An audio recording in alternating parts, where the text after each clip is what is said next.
On Sunday, I delivered to Prime Minister Netanyahu my vision for peace, prosperity, and a brighter future for the Israelis and Palestinians. Your deal of the century is the opportunity of the century. And rest assured, Israel will not miss this opportunity. Live from the UK, broadcasting around the world, you're listening to Talking Minaret, discussing matters that affect you, streaming to the world and beyond.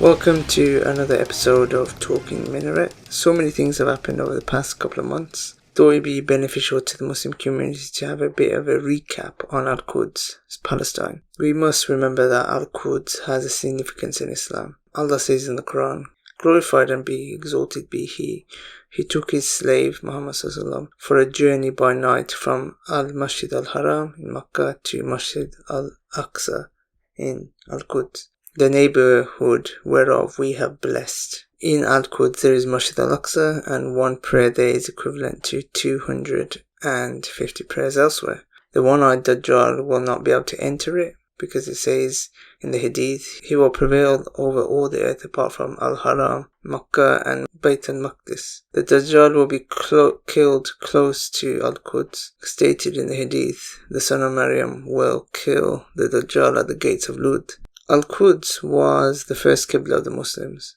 The Prophet ﷺ said that no journey should be made except for the three masjids: Al-Masjid al-Haram, Masjid al-Rasul ﷺ, and Masjid al-Aqsa. It's narrated in Bukhari. The Prophet ﷺ also led the prayer there for all the prophets. So now that we know the importance of that land, let's talk about what's occurring currently. Rulers of the Muslim lands, including the traitor Mohammed bin Zayed, are accepting full normalization with that criminal entity, without any regard for the Ummah's Islam and her emotions. So what's the circumstances behind this so-called deal of the century, more like disaster of the century? On a previous podcast, we said the fact that we shouldn't look at events like this in isolation. So what are we learning from it? In fact, the circumstances surrounding the agreement and its timing denote that it came following the decision of presidential rival Joe Biden to appoint Kamala Harris, who has close ties with the Zionist lobby AIPAC. Appointing an African-American woman who has immigrant roots and is married to a Jew and on an anti-racism activist role, close to the evangelical right wing, sympathetic towards the Zionist entity, and whose support for Joe Biden dispels the notion of him being left wing. It's a very clever move, in all honesty. He's bringing out all the stops in his fight against Trump. I think that Israel as a country is dedicated to being a democracy and is one of our closest friends in that region, and that we should understand the shared values and priorities that we have as a democracy, and conduct foreign policy in a way that is consistent with understanding the alignment between the American people and the people of Israel. Does Israel meet human rights standards to your personal satisfaction? Well, talk in more detail. What specifically are you referring to? As a country overall, in terms of how they... Overall, yes. This is why Trump hastened to flirt with the evangelical right wing and the Zionist lobby by paving the way for the Jewish entity to officially conquer the Arab Gulf via the UAE, which has always been eager to serve Trump and Netanyahu. Most of us Muslims knew that already.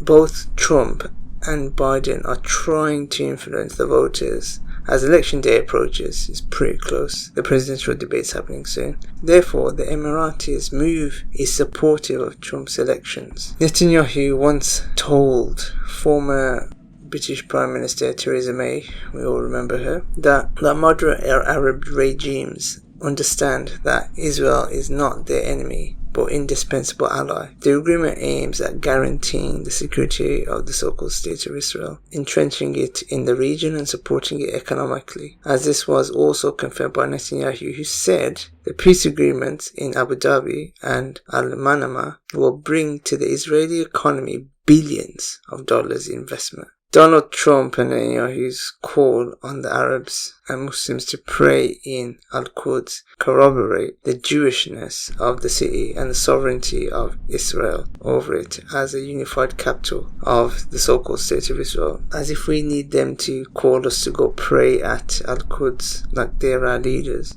A masjid is a masjid and the Muslims will go there no matter what. Recently saw events in Turkey, and of course we know the history of the Ottomans and how they protected Palestine. The Emirati Foreign Minister Abdullah bin Zayed published an article in the Wall Street Journal the day before the signing of the two agreements. A number of non-Arab states and active non-governmental forces are defending some form of extremism. They are yearning for lost empires and hallucinating about a new Khilafah. Signing the peace treaty this week will be the appropriate response. So this goes to show what some of these rulers in the Emiratis or Arab rulers have got at the back of their head, and they're fully aware of the Ummah's yearning of Khilafah, and they're trying to trump that, no pun intended. Even in Tunisia, including Ennahda, colluded and kept silent when in 2016 the president, Beji Caid Essebsi, appointed the head of Tunisia's interest office in Tel Aviv, leaving Tunisia's foreign policy in the hands of a normalizer and a collaborator. President of Tunisia, Kais Saied, who said during his electoral campaign that normalization is treason, failed to back the condemnation of the Emirati normalization at the League of Arab States, and he even appointed the normalizer Tariq al-Adab, the former second in command in Tunisia's interest office in Tel Aviv, as Tunisian ambassador to the United Nations. So it just goes to show the fact that half of these Arab rulers are in on this, and they have zero connection to the Ummah and its Islam. Everyone is heading towards normalization and alliance. Some have signed and others are still waiting, including Iran, whose Foreign Minister Javad Zarif said 17th September, on the occasion of the New Year, I wish Iranians and indeed all Jews happiness, and most of all good health. The children of Adam, Abraham and Moses are siblings who deserve to live in a real democratic peace, not a business deal. Iraqi Prime Minister deemed the Emirati normalization a private affair and should not be interfered with. I think I heard a saying the other day about, if Muslims leave the politics out of Islam, then that politics will be governed by something else that is not Islam. So if people are still going to say the fact that politics has got nothing to do with Islam, then there's going to be an issue, because other people will start taking control of the politics of the Ummah. And let's be frank, Islamic politics, siyasa, is a noble thing.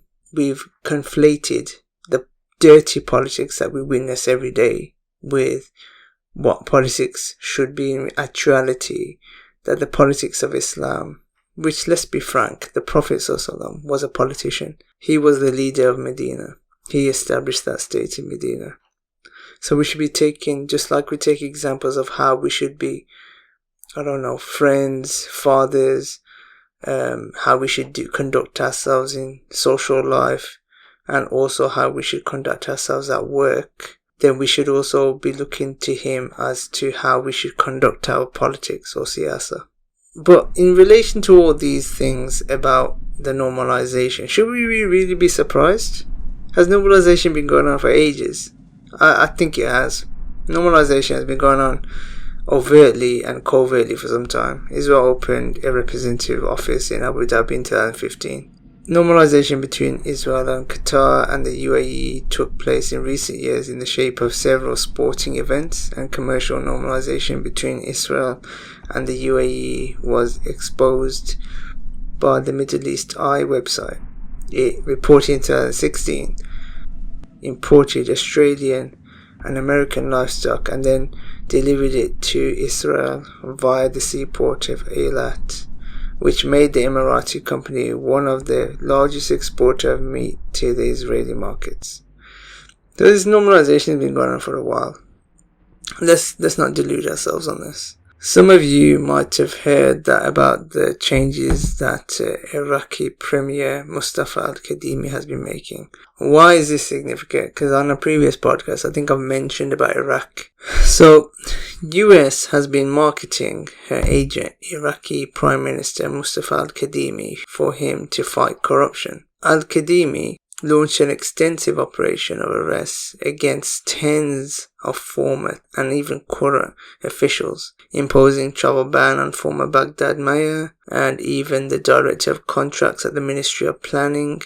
Al-Kadhimi has been also clashing with the fiercest and most loyal people to Iran, and even arresting some of those who are Iraqi, Hezbollah, and the people associated with them. Al-Kadhimi would not have dared clash with the influential Shia parties and even the popular mobilization forces had they not realized that he is backed by the US. After giving Israel free rein in targeting Iran surrogates in Syria, and America is clipping the wings of Iran, downsizing her influence in the region. Al-Kadhimi stated during an interview with the Washington Post that the Emirati-Israeli normalization is a decision concerning the Emiratis, and we must not interfere with this. Hence, he's in on it as well. More recently, some of you might have heard about the recent verdict in Lebanon on the case of Rafik al-Hariri. So, how is this related to Palestine? Is America trying to reshape the politics in the region? Are they trying to get rid of Hezbollah influence? Lebanese President Michael Owen called for accepting the verdict of the court.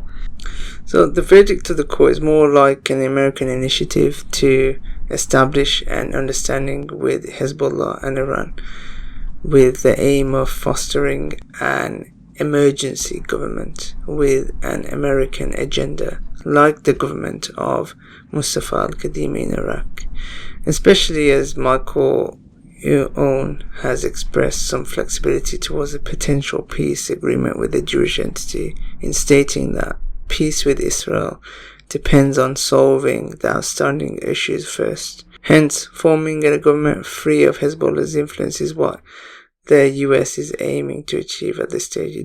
And the Shia Hezbollah, or Party of God, has exploited the power vacuum for years, undermining Lebanon's political system, supported and financed by Iran. So from this, we understand that America is trying to remove Shia Iranian boogeyman as a main player to toe the Arab states and Israel in line, and in fact wants to now normalize a new government sidestepping the sectarianism will be controlled more or less, let's be honest, by the IMF, thus allowing America to dictate her conditions and place Lebanon on track with the US's objectives, which would be suitable for the regional solution with the Jewish entity. The Saudi Foreign Ministry called for punishing Hezbollah.